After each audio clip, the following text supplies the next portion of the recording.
মোৰ মৰমৰ ছাত্ৰ-ছাত্ৰীসকল পোনপ্ৰথমে মোৰ চেনেললৈ তোমালোক আটাইকে স্বাগতম জনাইছো। ইতিমধ্যে আমি আলোচনা কৰি আছো পঞ্চম শ্ৰেণীৰ গণিত বিষয়ৰ প্ৰথমটো পাঠ আৰু প্ৰথমটো পাঠ হৈছে সংখ্যা আৰু প্ৰণালী। সংখ্যা আৰু প্ৰণালীৰ ইতিমধ্যে আমি কেইবাটাও ভিডিঅ' তোমালোকৰ লগত আলোচনা কৰিছো আৰু যোৱাটো ভিডিঅ'টো আমি স্থানীয় মানৰ বিষয়ে আলোচনা কৰিছো। এতিয়া আমি তোমালোকৰ পৃষ্ঠা নম্বৰ 8 নম্বৰ পৃষ্ঠাৰ পৰা আজি আমি আৰম্ভ কৰিম। ইয়াত কি লিখিছে? ডাঙৰৰ পৰা সৰুলৈ ক্ৰমত সজাও আহা। ডাঙৰৰ পৰা সৰুলৈ ক্ৰমত সজাও আহা। A B C D ইয়াত চাৰিটা আছে। গতিকে তোমালোকে চাবা 1 2 3 4 ইয়াত চাৰিটা সংখ্যা আছে। এই চাৰিটা সংখ্যাৰ কোনটো সংখ্যা সকলোতকৈ ডাঙৰ হেতু আমি ইয়াত লিখিব লাগিব। তাৰ পাছত কোনটো ডাঙৰ এটো, তাৰ পাছত এনেকুৱা। প্ৰথমতে সবতকৈ ডাঙৰটো লিখিব লাগিব। এতিয়া আমি কেনেকৈ গম পাম যে ইয়াৰে কোনটো সংখ্যা ডাঙৰ? এটা উপায় আছে, তোমালোকে সেই উপায়টো মনত ৰাখিবা। তোমালোকে এটা কথা চোৱা, ইয়াতে চাৰিটা অংক আছে। 1 2 3 4 3 6 5 2 হয়নে? 3টো এটা অংক, 6টো এটা অংক, 5 এটা অংক আৰু 2 এটা অংক। ইয়াত কেইটা অংক হল? চাৰিটা। ইয়াত অংক কেইটা আছে? ইয়াতো চাৰিটা। ইয়াতো চাৰিটা অংক আছে, 2 3 6 5। ইয়াতো 5 2 3 6 চাৰিটা অংক আছে। এতিয়া চাৰিটা অংক আছে যেহেতু চাৰিটা অংক বিশিষ্ট এইবিলাক সংখ্যা। এতিয়া আমি জানিম কোনটো ডাঙৰ আমি কেনেকৈ গম পাম। আমি প্ৰথমতে একক, দশক, শতক, হাজাৰ সেইখিনি আমি জানিব লাগিব। ইতিমধ্যে আমি আলোচনা কৰিছো তোমালোকৰ লগত। এতিয়া আহা একক, দশক, শতক, হাজাৰ।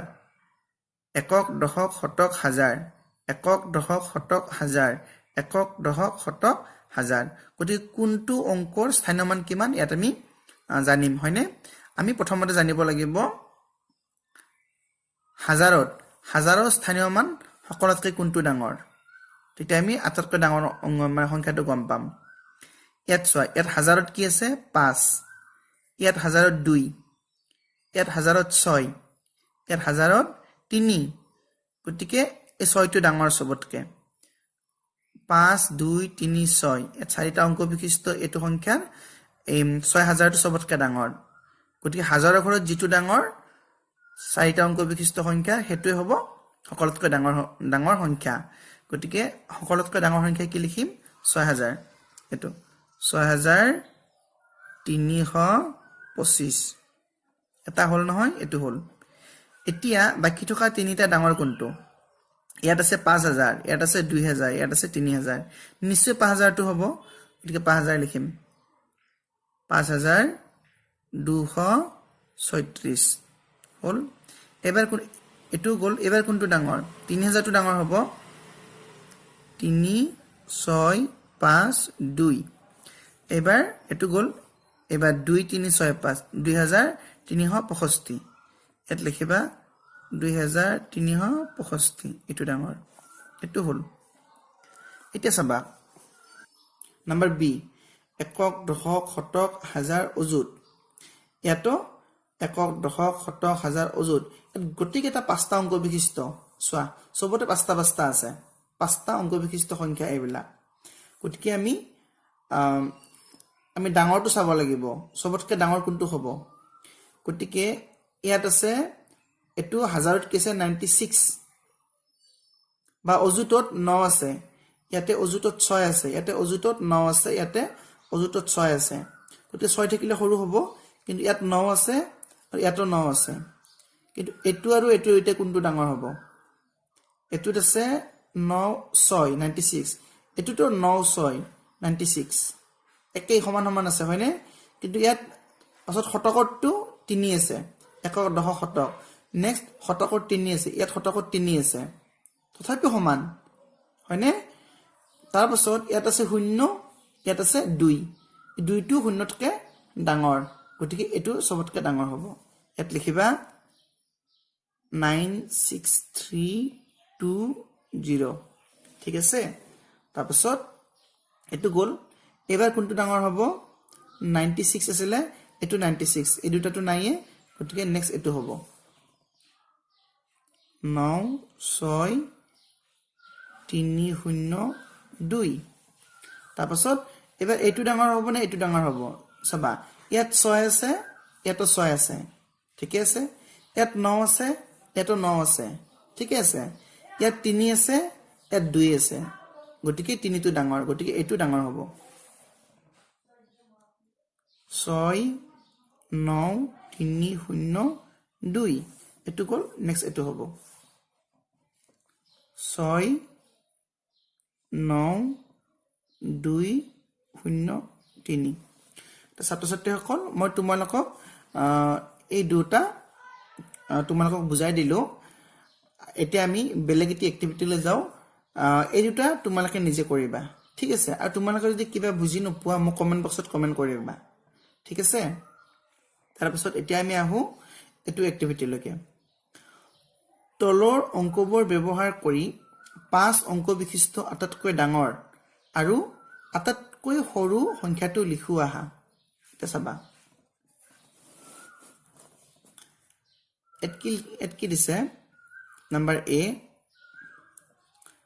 2 5 7 3 1 এত পাঁচটা অংক আছে হয়নে এই যে লিখিছে 5 অংক বিশিষ্ট অৰ্থাৎ পাঁচটা অংক আছে আটাইতকৈ সৰু সংখ্যা 1 2 3 5 7 অৰ্থাৎ 12357 টো আটাইতকৈ সৰু আৰু আটাইতকৈ ডাঙৰ 75321 এতিয়া আমি এটো লিখিব লাগে এটো আটাইতকৈ সৰু সংখ্যাটো কি পাম ইয়াত চাবা ইয়াত আটাইতকৈ সৰু অংক আছিল 1 হেকাৰণে 1 টো একেবাৰে বাওফালে লিখিছে কিন্তু আমি যদি এটো যদি শূন্যটো যদি একেবাৰে বাওফালে লিখি দিও এৰ শূন্যটো কোনো হেৰি নাথাকিব কোনো ভ্যালু নাথাকিব হয়নে গতিকে আমি শূন্যটো লিখিব নোৱাৰো 2 লিখিব লাগিব আটাইতকৈ সৰু সংখ্যা কি হ'ব 2 0 4 6 7 ইয়াত হ'ব এটো হ'ব আটাইতকৈ সৰু সংখ্যা ঠিক আছে আৰু আটাইতকৈ ডাঙৰ সংখ্যা কোনটো হ'ব 7 6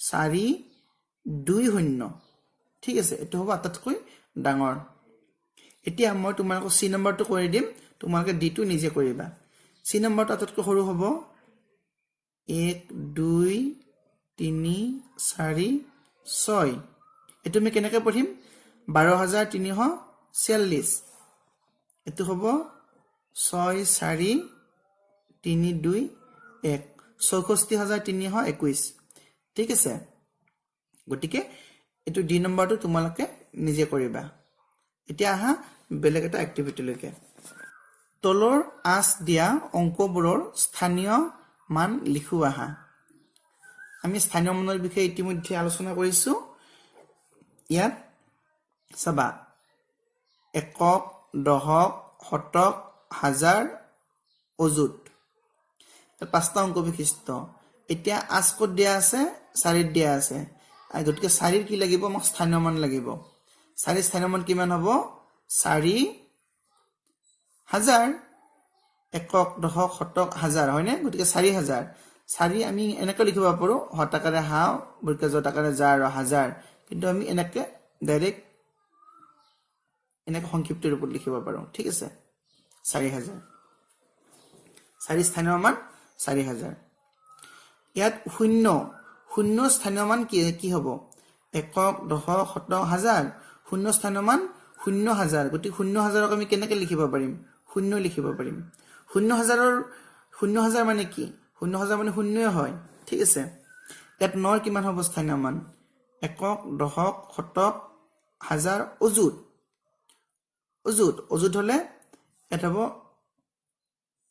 9 অযুত মানে 90000 অৰ্থাৎ কেটা 1 2 3 4 চাৰিটা অংক আছে ইয়াত আমি চাৰিটা শূন্য লিখিব পাৰিম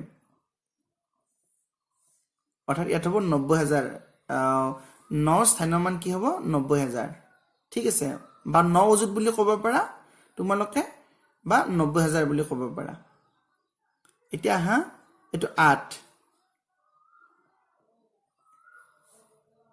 1 2 3 4 চাৰিটা শূন্য হ'ব ইয়াত তোমালোকে 8 অযুত বুলি ক'ব পাৰা নতুবা 80000 বুলি ক'ব পাৰা ঠিক আছে এতিয়া আহিল 2 একক দশক শতক হাজাৰ অযুত 2 স্থানীয় মান লাগে 2 কি হ'ব 2 শতক তোমালোকে আখৰেদি লিখিব পাৰা তালব্য হ দন্ত্যত ক বা তেনেকৈ নিলিখি ডাইৰেক্ট 200 এনেকৈ লিখিব পাৰা 2 শতক মানে 200 এ 2 একক মানে 2 ঠিক আছে গতিকে এখিনি হল তোমালোকৰ কি উলিয়াব দিছে স্থানীয় মান গতিকে আহা বেলেগ এটা এক্টিভিটি লৈ যাও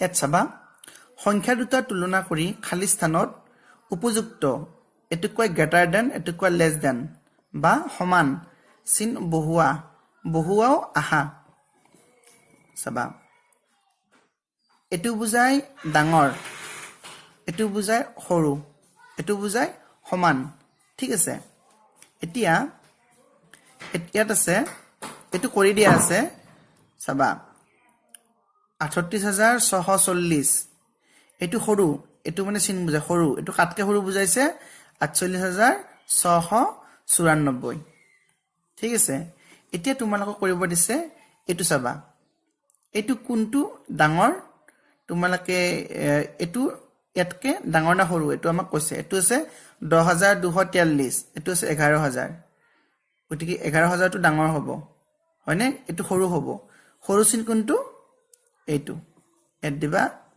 এইটো ঠিক আছে গতিকে এটু তাহা এটু 10040 এটু 10004 10040 টো ডাঙৰ হলে এনেকে দিবা ঠিক আছে এটু 44000 এটু আছে 42000 44000 টো ডাঙৰ হলে এনেকে এটু হল গ্ৰেটাৰ দেন বুলি কয় এটু 87000 এটু 87000 87878 এটু হল 87877 গতিকে এটু ডাঙৰ চাবা ইয়াত আছে একক দশক শতক হাজাৰ অযুত ইয়াতো 8 ইয়াতো 8 ইয়াতো 7 ইয়াতো 7 ইয়াত 8 ইয়াতো 8 ইয়াতো 7 ইয়াতো 7 সবকে কিন্তু এককৰ ঘৰৰ এটু 8 এটু 7 কিন্তু এককৰ ঘৰটো এটু ডাঙৰ 8 টো ডাঙৰ হয় নে গতিকে আমি কি লিখিম এটু হল ডাঙৰ চিন বুজায় এটা এটু কি হ'ব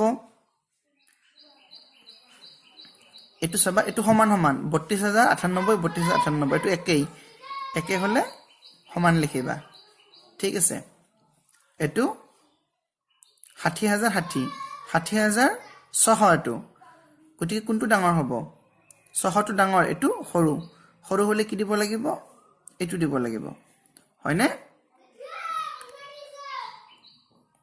তাৰপাছত এটু কি হ'ব 10010 এটু 11010 কোনটো ডাঙৰ এটু সৰু গতিকে প্ৰথমটো সৰু হলে আমি কি দিম এটু দিম